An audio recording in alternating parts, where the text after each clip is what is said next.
What's up, Kansas City? This is Serenity, and today we have a professor. Hello. Why don't you introduce yourself? I'm Dr. Jacob Wagner. I teach at UMKC in the Department of Architecture, Urban Planning, and Design, and I'm the Director of Urban Studies.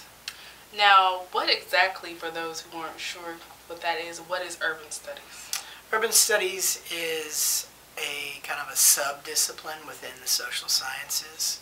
So it's pretty much anybody that studies cities and urbanization and the phenomenon related to people living in cities. Right now we live in a global urban society, so more and more people are living in cities every day, and that's pretty much the focus of what urban studies is about. Okay. So how did you personally get into urban studies?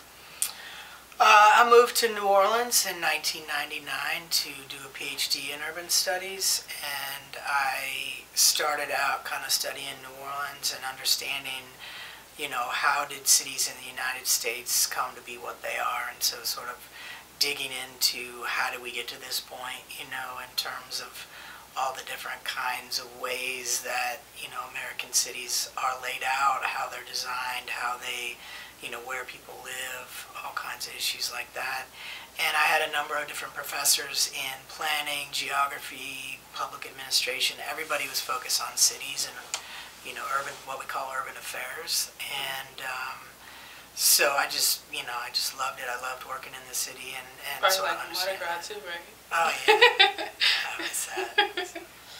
Okay. Interesting story. So, as far as we had an election on November 8th, and as far as how would that affect the urban core, as far as different, you know, because as you know, we know who won. Yeah. And so the thing is now is just kind of figuring out how is everything going to be affected, as specifically the urban core. Well, I think it's going to be a real mixed bag. Obviously, the president appoints key cabinet positions, including the head of the Department of Housing and Urban Development.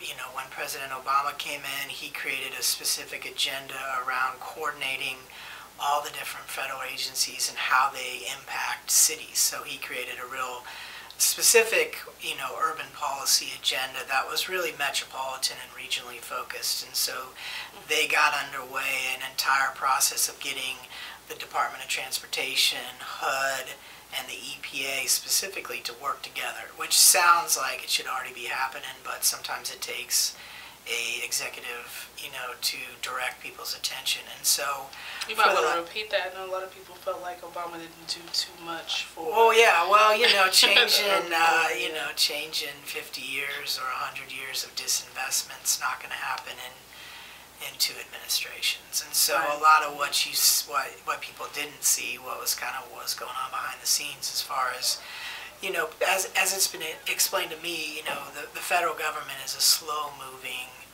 you know, train. It's a massive system, and so to get your policy agenda implemented, you have to go from winning the election to governing, and that's pretty much where you shift from being focused on, okay, we won the election, now what?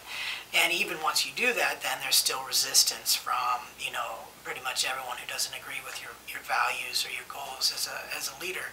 So a lot of what we saw behind the scenes was getting those different agencies from the federal government down to regional governments throughout the United States organized to focus on things like sustainability that really benefit everyone.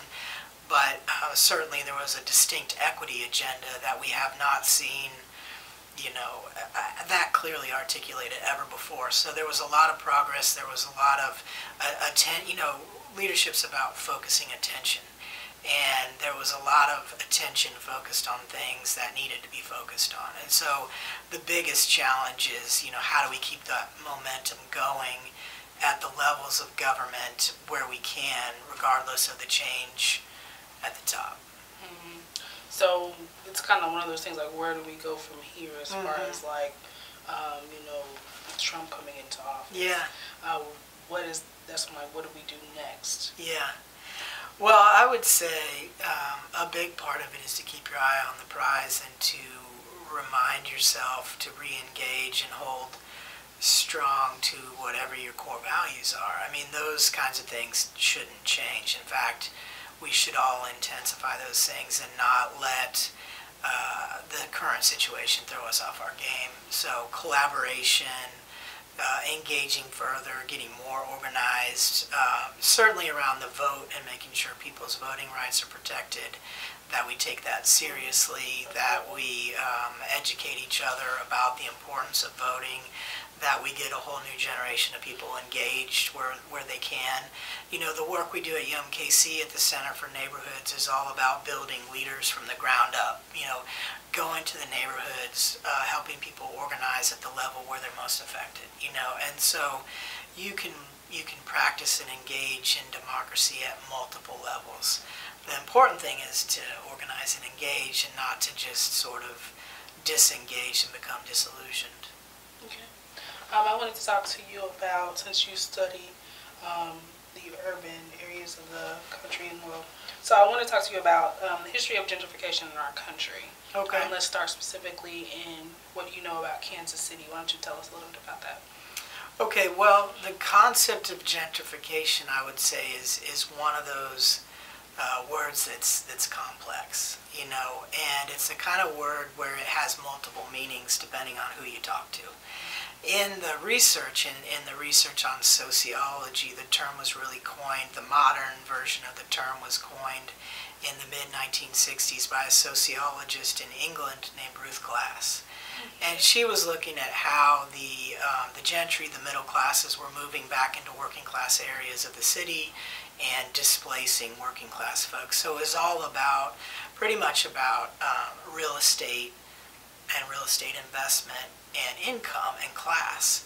In the United States, of course, you can't talk about income and class and neighborhood without also talking about race. Mm-hmm. So, you know, Kansas City is a crossroads city, a Midwestern city, a city with a fairly diverse economy, but definitely an industrial, you know, river-based economy, an economy that early on was linked to agriculture and the railroads and industrial production, an economy that adopted, in a region that adopted the automobile very early on in the 1920s.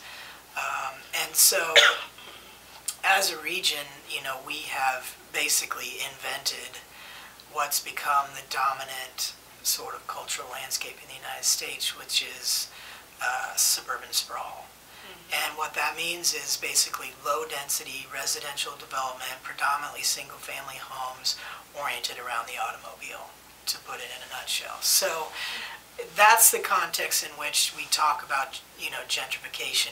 We're not an East Coast city. We're not Los Angeles or, you know, San Francisco, where you have a, you know, really tight housing market. In Kansas City, we have a little bit different context in terms of the housing market.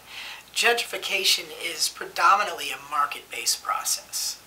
Now, governments can take interest in seeing that, you know, an area changes over time, and they might encourage it, and they might adopt certain policies to actually influence and enable the change of an area. So government can be involved, but generally gentrification is this idea that people move in, they buy up, you know, lower cost housing, they fix it up, rents and housing values and land values go up, and the people who are there can't afford to stay. Now, if it's a neighborhood where everyone's predominantly owners, in the process they can sell out and they can benefit from gentrification. So they can literally benefit from the changing land value.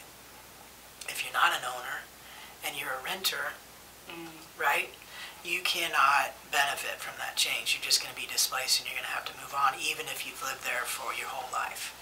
So the challenge, I think, of thinking about gentrification is being specific about what we're talking about. In Kansas City, obviously, you know, another component is speculation. So whenever you have a real estate market in which values are low or they're depressed for some reason, that's a time when people want to buy up property and get in early while it's cheap, and then see what they can make off it. Oftentimes that sort of leads to people sitting on property, waiting around for property to increase, and that can actually further depress the land value. So people will, sit around and wait for other people to take action, and that can cause problems. It can be related to blight, disinvestment, not maintaining property, having code violations, all those kinds of issues.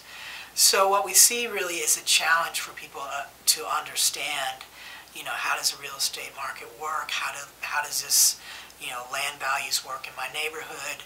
Who's buying up property in my neighborhood? How do I do research on that? How do I understand that process? Mm-hmm. And I think that's what we're trying to get at UMKC with the Center for Neighborhoods, is to help people understand these processes so they can be empowered to make better decisions. Okay. So what is your community involvement right now? Like, what are some things that you're doing that's coming up? The main thing in relationship to gentrification is in February, there'll be the Community Development Workshop. That's February 11th, 2017. Okay. And that's at the Kaufman Conference Center. And we'll be doing a workshop on gentrification so people can come in and talk about, what they want to talk about, and understand some of the research behind gentrification, but also be able to talk about it, because a lot of people are concerned about, rising rents, rising land values, Kansas City becoming less affordable. In Kansas City, many neighborhoods were still in a situation where the #1 housing policy in Kansas City is demolishing vacant homes. Now, if that's your #1 housing strategy, mm-hmm. you got a problem. If that's your main idea about how to improve neighborhoods, is demolishing homes, there's something deeply wrong with the way that we do housing policies. So we have to work together to have more of a game plan to preserve our existing housing stock to keep Kansas City neighborhoods affordable. So what are some other things you have going on? Because I initially met you at Moore Square. You were speaking about race and so you're having the all other kinds of issues. Like I'm teaching a couple classes next semester. We'll be doing the Center for Neighborhoods classes starting up in March. If people are interested, they can check us out, Center for Neighborhoods at UMKC. And then, February 11th is our next kind of workshop that's coming up. Okay. So. Do you want to give out your contact information if somebody wants questions about anything? It's Jake Wagner. Or they might want to book you for sure. He's a great speaker, by the way. My contact info is at UMKC, and basically it's 816-235-6053 is my office number. People can give me a call there, and that's probably the best way to get a hold of me. Okay, thanks for coming. Thank you. Yeah, it's great. I'm Serenity, reminding you to spit your piece, and make sure you check out whatsupkansascity.net. And remember, when you invest in your community, you're really just investing in yourself. I'm IFBB Bikini Pro Cat Williams, and when I'm not working out in the gym, I'm searching the web on Cascade Media and What's Up Kansas City. So make sure you check them out.